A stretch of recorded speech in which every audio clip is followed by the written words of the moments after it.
नमस्कार दोस्तों, मैं डॉक्टर राजकुमार नागर अपने यूट्यूब चैनल पे आपका स्वागत करता हूँ। आज जिस बीमारी और जिसके होम्योपैथिक ट्रीटमेंट के बारे में बताने जा रहा हूँ, बहुत कॉमन है और बहुत होती है, पेशेंट में देखी जाती है। उस बीमारी का नाम है पॉलिप या नेज़ल पॉलिप। हम स्पेसिफिक करेंगे। पॉलिप क्या होता है? एक प्रकार की सॉफ्ट नॉन कैंसरस पेनलेस गठाने होती हैं जो कि नाक में या शरीर में कहीं पे भी, आंत में भी हो सकती है। जहाँ पे भी म्यूकस लाइनिंग है वहाँ पे ये हो सकती है। इसे सामान्य भाषा में नाक मस्से या नाक के मस्से कहा जाता है। ये पेट में हो सकती है, आंत में हो सकती है, सर्वाइकल कैनाल में हो सकती है, जहाँ पे भी म्यूकस लाइनिंग हो और एक तरीके से सॉफ्ट पेनलेस होती है, दर्द रहित होती है और नॉन कैंसरस गांठ होती है। ये मुख्यतः नाक में होती है। तो हम उसी बीमारी के बारे में आज हम बात करेंगे। उसके होम्योपैथिक जो 5 बहुत फ्रिक्वेंटली और स्पेसिफिक होम्योपैथिक दवाई है, हम उसके बारे में बात करेंगे। तो नेज़ल पॉलिप क्या होता है? नेज़ल पॉलिप नाक में होने वाली एक म्यूकस की गठान होती है जो कि पेनलेस होती है, सॉफ्ट होती है और नॉन कैंसरस होती है। अब हम देखेंगे कि किन किन लोगों में हो सकती है। तो ये एडल्ट मिडिल एज में देखने को हमें मिलती है। और ये रिस्क फैक्टर क्या है? अगर किसी पेशेंट को एलर्जी है, चाहे डस्ट से, स्मोक से, एलर्जिक राइनाइटिस के केसेस में ये हो सकती है। क्रोनिक साइनोसाइटिस के केसेस में भी ये देखने को मिलती है। वैसे इसका स्पेसिफिक जो कॉज है वो अननोन है, अभी तक पता नहीं चलता कि क्यों बन जाती है। और साइज़ के हिसाब से ये सिम्टम्स कॉज करती है। अगर स्मॉल है तो ये कोई सिम्टम्स कॉज नहीं करती है, और अगर ये बड़ी साइज़ में हो जाए तो ये नेज़ल ऑब्स्ट्रक्शन करती है, जिसकी वजह से ब्रीदिंग डिफ़िकल्टी, पेशेंट को मुंह से सांस लेनी होती है। तो ये नेज़ल पॉलिप है। और अब हम देखेंगे कि नेज़ल पॉलिप की डायग्नोसिस क्या होती है। तो यूजुअली क्लिनिशियन डायरेक्टली देख के ही इसको समझ जाता है कि ये नेज़ल पॉलिप है। हम देखने से, इंस्पेक्शन जिसे हम कहते हैं, इंस्पेक्शन से ही ये समझ में आती है। अगर हम इसकी डायग्नोसिस के लिए अगर जांच की बात करें तो हम एक्सरे इसमें हम करवाते हैं, या सीटी स्कैन, आजकल यूजुअली सीटी स्कैन होती है, तो सीटी पीएनएस में हमें ये पता चल जाता है। या फिर नेज़ल एंडोस्कोपी जो होती है वो भी हम कराते हैं। और ब्लड में अगर एसोसिएटेड है, जैसे साइनोसाइटिस है, एलर्जिक राइनाइटिस है, तो हम ब्लड की जांच भी कराते हैं। तो दोस्तों ये और सिम्टम्स जो कॉज करती है, ये सबसे ज़्यादा जो सिम्टम्स देखने को मिलते हैं नेज़ल पॉलिप में, तो नेज़ल ऑब्स्ट्रक्शन ही होता है। रनिंग नोज़ होती है, वाटरी नेज़ल डिस्चार्ज होता है, स्नीजिंग होता है, जो कि एलर्जिक राइनाइटिस या साइनोसाइटिस के सिम्टम्स होते हैं। एसोसिएटेड सिम्टम्स इसमें हमको देखने को मिलते हैं, बट जो मेन सिम्टम्स है वो है difficulty in breathing and nasal obstruction. तो ये हमें देखने को मिलता है।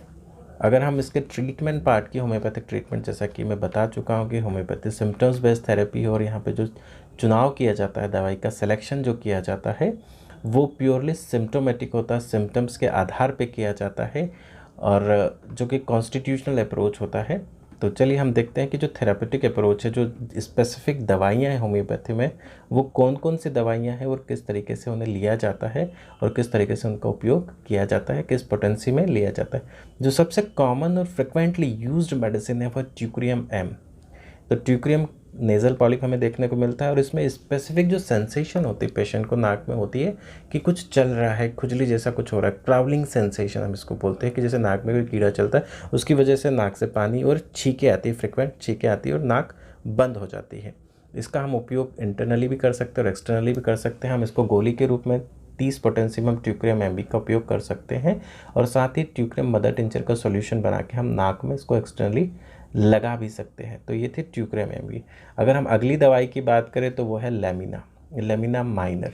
तो लेमिना माइनर में जो स्पेसिफिक सिम्टम्स है नेज़ल पॉलिप के साथ, हमें प्यूट्रिड स्मेल आती है, नाक से बदबू आती है, पेशेंट को खुद को भी आ सकती है और सामने वाले व्यक्ति को भी मिलती है। और एक और जो बहुत स्पेसिफिक है वो है कि ट्यूक्रियम लेमिना में हमको जो मिलता है वो ये मिलता है कि लेमिना में लॉस ऑफ स्मेल भी होती है। बदबू तो आती ही आती है, साथ में उसे कोई खुशबू समझ ही नहीं आती, वो खुशबू को आइडेंटिफाई नहीं कर पाता। साथ में हमें, जैसा कि हमने ट्यूक्रियम में देखा कि वहाँ पे वाटरी नेज़ल डिस्चार्ज होता है, लेमिना में यहाँ पे ड्राइनेस होती है नेज़ोफेरिंक्स की, नाक में एकदम खुश्की या ड्राइनेस बनी रहती है। जबकि ट्यूक्रियम में हमें वाटरी नेज़ल डिस्चार्ज के साथ साथ स्नीजिंग भी होती है और ऐसा लगता है कि कुछ नाक में चल रहा है। अगर ऐसा कुछ हो तो हम ट्यूक्रियम का उपयोग करेंगे। और अगर लेमिना जहाँ पे लॉस ऑफ स्मेल हो या प्यूट्रिड नेज़ल स्मेल हो, प्यूट्रिड स्मेल हो, तो हम, और ड्राइनेस के साथ हो, तो हम लेमिना का उपयोग करते हैं। जो अगली दवाई है वो संगविनम, संगविनेरिया नाइट्रेटिकम। तो जो संगविनेरिया है, संगविनेरिया का हम उपयोग करते हैं जहाँ पे नाक बंद हो और वाटरी नेज़ल डिस्चार्ज हो, साथ ही साथ नाक में जलन हो। ये बहुत ध्यान रखना है। वाटरी नेज़ल डिस्चार्ज के साथ नाक का बंद होना, नेज़ल पॉलिप और नाक में जलन होना और स्नीजिंग होना। तो जो सेंग्विन एरिया का हम उपयोग करते हैं वो 30 पोटेंसी या 3x में हम इसका उपयोग करते हैं। अगली जो दवाई है वो है कालीबाइक्रोम। कालीबाइक्रोम या कैलीबाइक्रोम, जिसका हम कैलीबाइक्रोम के नाम से जानते हैं और कालीबाइक्रोम भी उसका प्रोनाउंस करते हैं। तो जो सबसे स्पेसिफिक सिम्टम्स, और जैसा कि आप सभी जानते भी होंगे और हमें पता भी, जो डॉक्टर्स ने बताया है कि कालीबाइक्रोम जो है वो साइनोसाइटिस की बेस्ट मेडिसिन है। तो यहाँ पे क्या सिम्टम्स मिलता है? Loss of smell, watery nasal discharge and violent sneezing. बहुत ज़्यादा छींकें यहाँ पे पेशेंट में हमें देखने को मिलती है। अगर ऐसा कोई पेशेंट हो जिसको बहुत ज़्यादा छींकें आ रही हो, लॉस ऑफ स्मेल हो, कोराइजा हो, नेजल पॉलिप हो, तो हम इसका उपयोग कर सकते हैं कालीबाइक्रोमियम का। तो इसका उपयोग हम 30 पोटेंसी में हम इसका उपयोग करते हैं। जो अगली दवाई है वो है कैलकीरिया कार्ब। तो कैलकीरिया कार्ब में हमें नेजल पॉलिप, नेजल ऑब्स्ट्रक्शन के साथ और ऑफेंसिव ऑर्डर होता है। नाक से बदबू आती है, नेज़ल ऑब्स्ट्रक्शन होता है और नेज़ल पॉलिप होता है। अब क्या, चूँकि कैलकीरिया कार्ब पॉलीक्रेस्ट मेडिसिन है तो यहाँ पे इसका जो कॉन्स्टिट्यूशन है वो भी हमें ध्यान में रखना होगा। बट अगर नेज़ल ब्लॉक है, नेज़ल ऑब्स्ट्रक्शन है और प्यूटरी नेज़ल डिस्चार्ज है तो हम कैलकीरिया कार्ब का उपयोग कर सकते हैं।